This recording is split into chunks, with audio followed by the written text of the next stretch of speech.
ফুলশোভিত রাতে যখন আমি ঘোমটা টেনে লজ্জানত মুখে আমার স্বামীর জন্য অপেক্ষা করছিলাম, ঠিক সেই মুহূর্তে আমার স্বামী ঘরে প্রবেশ করলেন। তিনি আমার সাথে কোনো কথা না বলে প্রথমেই ঘরের আলো নিভিয়ে দিলেন এবং আমার কাছে এসে আমার অবগুণ্ঠন সরিয়ে দিলেন। এরপর এক এক করে আমার শরীর থেকে সমস্ত অলংকার খুলতে শুরু করলেন। আমি যখন তাকে জিজ্ঞেস করলাম, তুমি আমার সাথে কথা বলছো না কেন, আর ঘরে ঢুকেই আলোটা কেন নিভিয়ে দিলে, তখন তিনি আমাকে শক্ত করে জড়িয়ে ধরে বললেন, আজ রাতে তো সব কাজ আলো নিভিয়েই হবে। কিন্তু তার কণ্ঠস্বর শুনে আমার পায়ের নিচের মাটি যেন সরে গেল। সেই কণ্ঠস্বর আমার পরিচিত মনে হলো না। আমি বুঝতে পারলাম এই ব্যক্তি আমার স্বামী নন। আমি দ্রুত তাকে আমার কাছ থেকে সরিয়ে দিয়ে বিছানা থেকে নেমে ঘরের আলো জ্বালাতেই লোকটিকে দেখে আমার মাথা ঘুরে গেল, কারণ যে আমাকে কিছুক্ষণ আগে জড়িয়ে ধরেছিল সে আমার স্বামী ছিলই না, সে ছিল আমার স্বামীর বন্ধু। ফুলসজ্জিত রাতে আমার স্বামীর জায়গায় অন্য কেউ কিভাবে আসতে পারে, আর কেনই বা আমার সাথে বাসর রাত কাটাতে এসেছিল? আমার জীবনের এই নির্মম সত্য কাহিনী শুনলে আপনাদেরও হয়তো চোখে জল এসে যাবে। আমার জীবনের সব কিছুই আজ এই গল্পের মাধ্যমে আপনাদের জানাবো। আমি দেখতে বেশ সুন্দরী ছিলাম। আমার নাম আরাধনা। আমি আমার বাবা মায়ের একমাত্র সন্তান। কলেজ জীবন শেষ হবার পরেই আমার জন্য একটি খুব ভালো বিয়ের প্রস্তাব আসে। পাত্রটি সরকারি চাকুরিজীবী ছিলেন, তাই আমার বাবা তার প্রতিষ্ঠিত ভবিষ্যৎ এবং স্বনামধন্য পরিবারের কথা ভেবেই এই বিয়েতে সম্মতি দিয়েছিলেন। আমার বিয়ের জন্য বাবা অনেক দামি গয়না ও পোশাক কিনেছিলেন। বিয়ের আগের দিন আমার বাবা মা আমাকে নিয়ে অনেক গর্ব করে বলেছিলেন, আমাদের একমাত্র মেয়েকে আমরা রানীর মতো সাজিয়ে বিদায় দেব, মেয়ের বিয়েতে কোনো কিছুর কমতি রাখব না। কিন্তু বিয়ের ঠিক আগের রাতেই আমি আমার জীবনের সবচেয়ে বড় ভুলটি করে বসি, যার শাস্তি আমাকে আজও ভোগ করতে হচ্ছে। যদিও ঘটনাটি 6 মাস আগের, কিন্তু আমার জীবনে যে কলঙ্কের ছাপ লেগেছে তা হয়তো কখনোই মুছবে না। আসলে বিয়ের আগের রাতে আমি বাড়ি থেকে পালিয়ে গিয়েছিলাম। বাড়ি থেকে পালানোর আগে বাবা মায়ের জন্য একটি চিঠি রেখে যাই। তাতে লিখেছিলাম, বাবা মা, আমাকে ক্ষমা করে দিও, আমি তোমাদের পছন্দের ছেলেকে বিয়ে করতে পারবো না।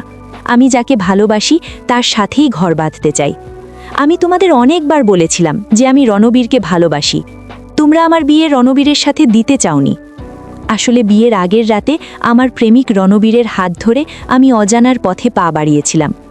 এমন নয় যে আমার প্রেমের কথা বাবা মাকে জানায়নি।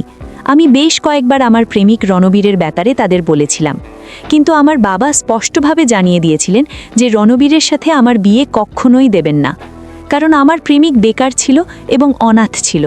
তাই বাবা আগে থেকেই বলে দিয়েছিলেন এমন একটি ছেলের সাথে আমার বিয়ে কিছুতেই সম্ভব নয়। আমি প্রথমে বাড়ি থেকে পালাতে রাজি ছিলাম না, কিন্তু আমার প্রেমিকের কথায় বিশ্বাস ও ভরসা করে আমি বাড়ি ছাড়তে বাধ্য হয়েছিলাম। সেদিন রাতে যখন আমার বাবা মা ও সমস্ত আত্মীয় স্বজন ঘুমিয়ে পড়েছিল, তখন সবার চোখের আড়ালে আমি বিয়ের সমস্ত সোনার গয়না ও কিছু নগদ টাকা নিয়ে চুপচাপ বাড়ি থেকে বেরিয়ে পড়ি। আমার প্রেমিকের কথা মতো আমি স্টেশনে গিয়ে হাজির হই। সেখানে গিয়ে দেখি আমার প্রেমিক রণবীর আগে থেকেই আমার জন্য অপেক্ষা করছে। আমি তার হাত ধরে ভয়ে জড়ানো গলায় বললাম, রণবীর, আমার খুব ভয় করছে, আমরা এভাবে বাড়ি থেকে পালিয়ে এসে ঠিক কাজ করছি তো?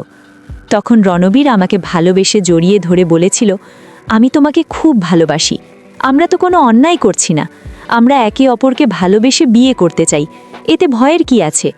তোমার বাবাকে তো আমি অনেকবার আমাদের সম্পর্কের কথা জানিয়েছি, কিন্তু তিনি রাজি হননি, তাই পালিয়ে বিয়ে ছাড়া আমাদের আর কোনো পথ ছিল না। তুমি একদম ভয় পেও না, আমি তো তোমার সাথে আছি। বিয়ের পর আমরা সুখে সংসার করব। একবার বিয়ে হয়ে গেলে দেখবে তোমার বাবাও আমাদের মেনে নিতে বাধ্য হবেন। এই কথাগুলো বলে আমার প্রেমিক আমাকে তার গ্রামের বাড়িতে নিয়ে গিয়েছিল।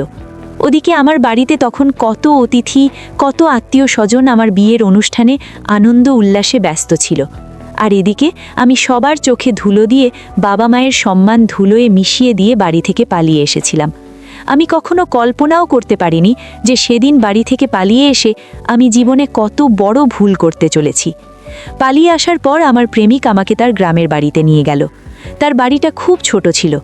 বাড়ির পাশের এক পিসিকে সাক্ষী রেখে আমরা একজন মৌলবী সাহেবের সামনে একে অপরকে কবুল করেছিলাম। আমার স্বামীর এক প্রিয় বন্ধু আমাদের বিয়ের অনেক ছবিও তুলেছিল। সেখানে যাওয়ার পর আমার স্বামী এক ভদ্রলোকের সাথে আমার পরিচয় করিয়ে দেয়। আমাদের বিয়ের দিন শুধু সেই পিসি এবং ওই লোকটি আমাদের শুভকামনা জানিয়েছিলেন। আমার স্বামী লোকটিকে জড়িয়ে ধরে বলেছিল, আরাধনা, ইনি হলেন আমার সব কিছু, আমার বস জনাব ইরফান। আজ শুধু এনার জন্যই আমি বেঁচে আছি, ইনি না থাকলে আমি হয়তো না খেয়েই মরে যেতাম। ওই লোকটি নাকি আমার স্বামীকে আর্থিকভাবে অনেকবার সাহায্য করেছে। আমার স্বামীর পাশের বাড়ির সেই পিসিও খুব ভালো মানুষ ছিলেন। আমাদের বিয়ে হয়ে যাবার পর পিসি আমাকে বলেছিলেন, আরাধনা, তোমার যদি কোনো অসুবিধে হয় তাহলে তুমি নিঃসংকোচে আমার বাড়িতে চলে আসবে। এরপর পিসিও আমার স্বামীর বস এবং বন্ধু নিজেদের বাড়ির দিকে চলে গেল। রাতের বেলায় যখন আমি ঘরে ঘোমটা টেনে আমার স্বামীর জন্য অপেক্ষা করছিলাম, তখন একদিকে যেমন আমি প্রেমিককে পেয়ে খুশি ছিলাম, তেমনি অন্যদিকে বাবা মাকে ঠকানোর জন্য মনে অনেক দুঃখ ছিল। কারণ সেদিন আমার বিয়ের দিন ছিল, আর এতক্ষণে হয়তো সবাই জেনে গিয়েছিল যে আমি বাড়ি থেকে পালিয়েছি। এতে আমার বাবা মায়ের সম্মানহানি হবে। অনেক চেষ্টার পর যখন ওইসব চিন্তা মাথা থেকে সরিয়ে আমার স্বামীর কথা ভাবছিলাম, ঠিক তখনই ঘরের ভেতরে কেউ একজন প্রবেশ করল। আমি ধরেই নিয়েছিলাম যে নিশ্চয়ই আমার স্বামী ঘরে ঢুকেছে। তখন রাত প্রায় 8টা বাজে। ঘরে ঢোকার সাথে সাথেই সে প্রথমে ঘরের আলো নিভিয়ে দিয়েছিল। আমি মুখে ঘোমটা দিয়ে থাকায় তার মুখ দেখতে পাইনি। এরপর সে আমার কাছে এসে আমার মুখের ঘোমটা সরিয়ে আমার গয়নাগুলো খুলতে শুরু করলে আমি খুশি হয়েই বলেছিলাম, তুমি ঘরে ঢুকে আলোটা কেন বন্ধ করে দিলে? আমার সাথে দুটো কথা বলবে না? তখনও সে চুপচাপ ছিল, আর আমি একাই কথা বলে যাচ্ছিলাম, কিন্তু সে একটিও কথা বলেনি। এরপর লোকটি যখন আমার শরীরের কাপড় সরাতে শুরু করে, তখন আমি একটু রেগে গিয়ে বললাম, দেখো তো, আমি একাই কথা বলে যাচ্ছি আর তুমি চুপ করে আছো। তুমি আমার সাথে কথা বলছো না কেন? তখন সে আমাকে জড়িয়ে ধরে আমার কানের কাছে এসে ফিসফিস করে বলল, কথা বলে আর কি হবে, এখন যা করার আছে চলো সেটা করি। তার কণ্ঠস্বর শুনে আমার বুকের ভেতরটা কেঁপে উঠল, কারণ আমি আমার স্বামীর কণ্ঠস্বর খুব ভালোভাবেই চিনতাম। আমি বুঝতে পারলাম এই লোকটি আমার স্বামী নন, অন্য কেউ। আমি ভীষণ ভয় পেয়ে গেলাম এবং লোকটিকে নিজের থেকে দূরে সরিয়ে দিয়ে দ্রুত বিছানা থেকে নেমে ঘরের আলো জ্বালিয়ে দিলাম। লোকটিকে দেখা মাত্রই আমার পায়ের তলার মাটি সরে গেল, কারণ সে আমার স্বামী ছিল না, সে ছিল আমার স্বামীর বস জনাব ইরফান, যাকে আমার স্বামী নিজের সব কিছু মনে করত। আমি লোকটিকে দেখে প্রচণ্ড রেগে গিয়ে বললাম, আপনি এখানে কি করছেন? আর আপনি আমার স্বামীর শেরওয়ানি পরে আছেন কেন? আমার স্বামী কোথায়? এই কথা বলে আমি যখন দ্রুত দরজা খুলে বাইরে যাচ্ছিলাম, তখন ওই লোকটিও আমার পেছন পেছন ছুটতে শুরু করলো। আমি ভয় পেয়ে ঘর থেকে বেরিয়ে এসে দেখি আমার স্বামী তার ছোটবেলার বন্ধুর সাথে বসে আড্ডা দিচ্ছে আর মদ্যপান করছে। আমি তার কাছে গিয়ে বললাম, এসব কি হচ্ছে? তুমি এখানে বসে আছো আর তোমার বস আমার সাথে অশ্লীল আচরণ করার চেষ্টা করছিল। আমার স্বামী তখন হেসে বলল, কোথায় কি হচ্ছে? আমি বললাম, তোমার বস আমাকে খুব খারাপভাবে ছোঁয়ার চেষ্টা করেছে এবং আমার সাথে বাসর রাত কাটাতে চেয়েছিল। এরপর আমার স্বামী যা বলল তা শুনে আমার মাথায় যেন আকাশ ভেঙে পড়ল। সে অনেক জোরে হেসে আমার মুখে হাত বুলিয়ে বলল, দেখো আমার প্রিয়তমা, আমি তোমাকে বিয়ে করেছি শুধুমাত্র তোমার মাধ্যমে টাকা রোজগারের জন্য। এই আমার বস তোমার সঙ্গে একটা রাত কাটানোর জন্য আজ আমাকে 25,000 টাকা দিয়েছে। এইভাবেই আমি তোমাকে দিয়ে ব্যবসা করব আর খুব তাড়াতাড়ি বড় লোক হয়ে যাব। ওই জন্যই তো তোমার মতো সুন্দরী মেয়েকে আমি বিয়ে করে এখানে নিয়ে এসেছি। আমি তখন বুঝতে পারছিলাম না যে আমার সাথে কি হচ্ছে। স্বামীর সব কথা শুনে আমি যেন জ্ঞান হারিয়ে ফেলছিলাম। আমার মাথা কাজ করা বন্ধ করে দিয়েছিল। আমি তখন স্বামীর হাতে পায়ে ধরে বললাম, তুমি আমার সাথে এমন করতে পারো না। তুমি তো আমাকে অনেক ভালোবাসো। তোমার জন্যই তো আমি আমার বাবা মাকে ঠকিয়ে বাড়ি ছেড়ে তোমার সাথে চলে এসেছি। স্বামী তখন অট্টহাস্য হেসে তার বসকে বলল, মালিক, নিয়ে যান আপনার শিকারকে। আপনি ঘরের ভেতরে গিয়ে যা খুশি তাই করুন, আমার তাতে কিছু যায় আসে না। আমার শুধু টাকার দরকার। স্বামীর কথা শোনার পর যখন আমি সেখান থেকে পালানোর চেষ্টা করলাম, তখন তার বস জোর করে আমার হাত ধরে ঘরের ভেতরে নিয়ে যাবার চেষ্টা করল। সেই মুহূর্তে আমি বুদ্ধি করে লোকটার হাতে কামড় বসিয়ে দিলাম এবং কোনো মতে নিজেকে ছাড়িয়ে সেই বাড়ি থেকে বেরিয়ে একটি চায়ের দোকানে এসে পৌঁছালাম। সেই চায়ের দোকানের কাকুকে আমি অনেক অনুরোধ করে বললাম যেন তিনি আমাকে তার ফোনটা একবার দেন, যাতে আমি বাড়িতে ফোন করতে পারি।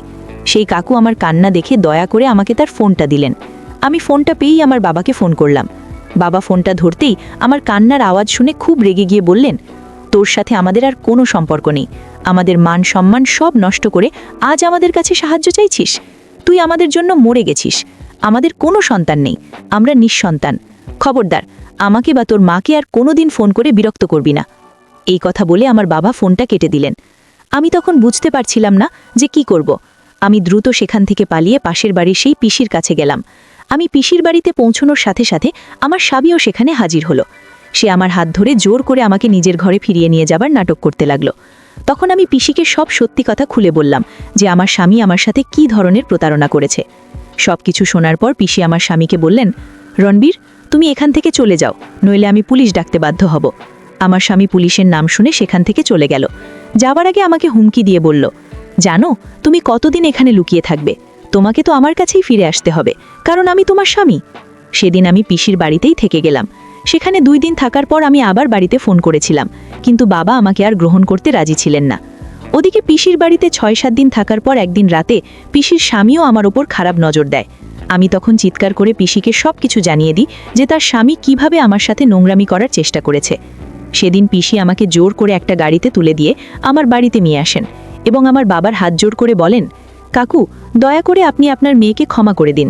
ও আবেগের বশে একটা বড় ভুল করে ফেলেছে, কিন্তু ওকে যদি আপনারা এভাবে একা রাস্তায় ছেড়ে দেন তাহলে এই সুযোগ সন্ধানী সমাজ ওকে ছিন্ন ভিন্ন করে ফেলবে। কিন্তু আমার বাবা আমার মুখ দেখা মাত্রই আমার গালে একটা চড় মারলেন আর বললেন, এই মেয়েকে আমি কোনোদিন গ্রহণ করব না। এই মেয়ের জন্য আমার মান সম্মান সব শেষ হয়ে গেছে। আমি বাইরে মুখ দেখানোর মতো অবস্থায় নেই। আমাকে লোকে কত বাজে কথা শুনতে হয়। আমি তখন কাঁদতে কাঁদতে নিজের ভুল বুঝতে পেরে বাবার পা ধরে ক্ষমা চাইলাম। ওদিকে আমার মা আমার কষ্ট দেখে নীরবে কেঁদেই যাচ্ছিলেন। বাবা যখন আমাকে আবার বাড়ি থেকে ধাক্কা দিয়ে বের করে দিচ্ছিলেন, তখন পিসি আমার বাবার সামনে হাত জোর করে বললেন, কাকু, আপনি কি আপনার জীবনে কোনো ভুল করেননি? ঠিক সেভাবেই আপনার মেয়েও হয়তো আবেগের বশে একটা বড় ভুল করে ফেলেছে, কিন্তু ওকে অন্তত নিজের ভুলটা শোধরানোর একটা সুযোগ তো দিন। ও যে নিজের ভুল বুঝতে পেরে আপনার কাছে ক্ষমা চাইছে, এটাই তো অনেক বড় ব্যাপার। মানুষ মাত্রই ভুল করে, তাই আপনার মেয়েকে একটা সুযোগ দিন, নইলে এই নোংরা সমাজের লোভী মানুষগুলো আপনার মেয়েকে ছিনে খাবে। তখন কি আপনার ভালো লাগবে? দয়া করে আপনার মেয়েকে একটা সুযোগ দিন। পিসির কথা শুনে আমার বাবার চোখ দিয়েও জল পড়তে শুরু করেছিল। আমি আর থাকতে না পেরে বাবাকে জড়িয়ে ধরলাম। বাবাও আমাকে জড়িয়ে ধরে ক্ষমা করে দিলেন।